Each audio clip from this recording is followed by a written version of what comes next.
Hello everyone, welcome to the series on critical approaches to literature. And this is the first part of mythological and archetypal approaches to literature. Introduction.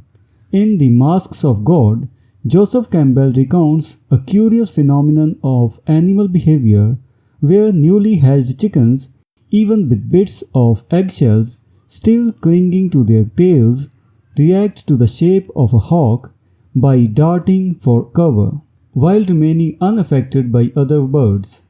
This reaction extends to a wooden model of a hawk, which triggers the same response when pulled forward above their coop. Campbell uses this analogy to introduce the mythological approach to literature. This approach deals with the relationship of literary art, deep instinctual chords in human nature. Mythological criticism seeks to uncover the mysterious elements in certain literary works that evoke dramatic and universal human reactions, aiming to understand why some works resonate deeply with readers while others, though well constructed, do not. Definitions and misconceptions. A common misconception is that myths are merely primitive fictions or false opinions. In reality, mythology is much more than ancient stories about Greek and Roman gods or children's fables.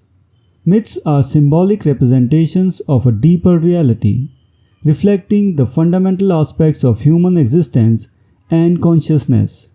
As Mark Schroer explains in William Blake, The Politics of Vision, myth represents our deepest instinctual life and primary awareness of humanity in the universe. Alan W. Watts further defines myth as a complex of stories that demonstrate the inner meaning of the universe and human life, blending fact and fantasy to express profound truths. Myths, therefore, are not just entertaining stories or remnants of less enlightened age. They are essential narratives that capture and convey the deepest values, fears, hopes, and aspirations of human societies. They serve as a bridge between the individual and the collective, the personal and the universal. By understanding myths, we gain insights into the collective psyche of humanity, revealing the underlying structures that shape our cultural and spiritual lives. Connection to psychological approaches. There is a close connection between mythological criticism and the psychological approach, particularly as developed by Sigmund Freud and Carl Jung. Both approaches are concerned with the motives underlying human behavior. However, they differ in their methodologies and focus. Psychological criticism tends to be experimental and diagnostic, closely related to biological science, while mythological criticism is more speculative and philosophical, with connections to religion, anthropology, and cultural history. Despite these differences, the two approaches often overlap. Freud ventured into the realm of myth in his psychological studies, particularly in his analysis of dreams and their symbolic meanings. Jung, a distinguished follower of Freud, became one of the foremost mythologists studying myths to understand collective human experiences and behaviors. Jung introduced the concept of archetypes, universal symbols and motifs that recur across different cultures and epochs, revealing the shared patterns of the human psyche. Collective nature of myths. Myths are inherently collective and communal, bringing tribes or nations together through shared psychological and spiritual activities. Philip Wheelwright, in The Language of Poetry, edited by Alan Tate, describes myth as the expression of a profound sense of togetherness and wholeness of living. Myths transcend time, uniting traditional beliefs with current values and future aspirations. This timeless quality makes myths a dynamic factor in human society, continuously influencing and reflecting our cultural and spiritual lives. Myths operate on both individual and collective levels, Individually, they provide a framework for understanding one's place in the world and the larger cosmos. Collectively, they create a sense of shared identity and purpose, fostering social cohesion and cultural continuity. Through myths, societies transmit their core values and values from one generation to the next, ensuring that these narratives remain relevant and powerful across time. Transcendence of time. One of the remarkable qualities of myths is their ability to transcend time. They unite the past, present, and future by connecting traditional beliefs with current values and spiritual aspirations. Myths serve as a bridge between generations, preserving the wisdom of the past while adapting to contemporary contexts and future needs. This dynamic nature allows myths to remain relevant and meaningful, continuously evolving to reflect the changing human experience.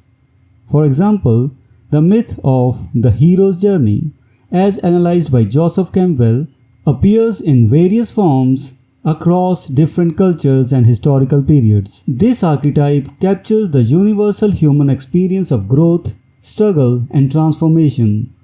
By studying such myths, we gain insight into the enduring pattern of human life and the deep psychological truths that underlie our existence. Examples of mythological and archetypal criticism. Mythological and archetypal criticism involves analyzing the recurring patterns and symbols in literature that resonate with universal human experiences. These archetypes, such as the hero, the mentor, the trickster, and the quest, provide a framework for interpreting the deeper meanings of literary works. By identifying these patterns, critics can uncover the underlying structures that give a text its emotional and psychological power. For instance, in J.R.R. Tolkien's The Lord of the Rings, the archetype of the hero's journey is evident in Frodo's quest to destroy the One Ring. This narrative mirrors the universal pattern of departure, initiation, and return, reflecting the timeless themes of courage, sacrifice, and redemption. Similarly, in Shakespeare's Hamlet, the character of Hamlet embodies the archetype of the tragic hero, whose internal conflict and quest for truth resonate with universal human struggles. Application in literary analysis. To apply mythological and archetypal approaches in literary analysis, critics can follow several steps. Identify archetypes and patterns. Look for recurring symbols, motifs, and character types that align with known archetypes. These might include the hero, the mother figure, the wise old man, or the journey motif. Analyze symbolic meanings. Interpret the symbolic significance of these archetypes within the context of the narrative. Consider how they contribute to the themes and emotional impact of the work. Explore cultural and historical contexts. Understanding how the myths and archetypes in the text relate to the cultural and historical background of the work. This can provide deeper insight into the collective values and concerns reflected in the literature. Compare with other works. Draw comparisons with other literary works that use similar archetypes and motifs. This can highlight the universal aspects of the narrative and its connection to broader human experiences. Conclusion. The mythological and archetypal approaches to literary criticism offer profound insights into the universal and timeless elements of literature.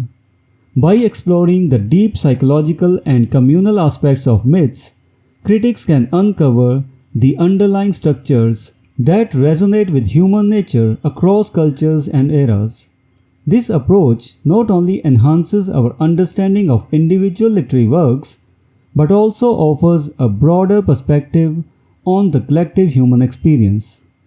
Through the study of myths and archetypes, we gain a richer appreciation of the ways in which literature reflects and shapes our deepest values, fears, hopes and aspirations. So this was the first part of our discussion on mythological and archetypal approaches in literary criticism. We will meet in the next video and discuss its next part. Until then, goodbye and thank you.